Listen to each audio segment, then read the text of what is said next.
Hey folks, hey, when you guys do your own oil changes and you get a little oil drain, don't get me wrong, this is a nice oil drain, to store the oil afterwards. You could bring it to AutoZone or wherever you want and recycle it, right? Because it drains into the little cap here.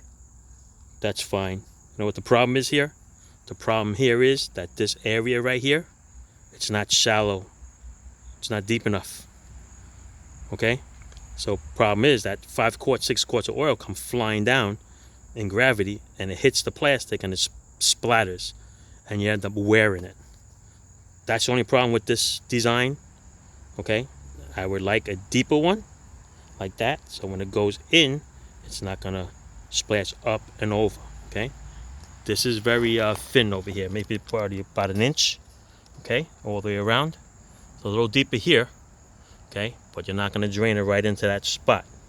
Once you hit up here, or you hit one of these things here, or this, splashes right up and over and onto you and onto the ground. All right, so that's the problem with this design.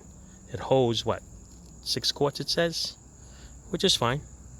It's good for holding oil.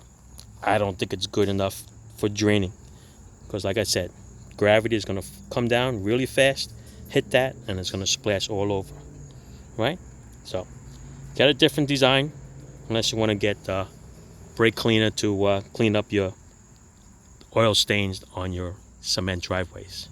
Okay, that's it. FYI. Thanks for watching.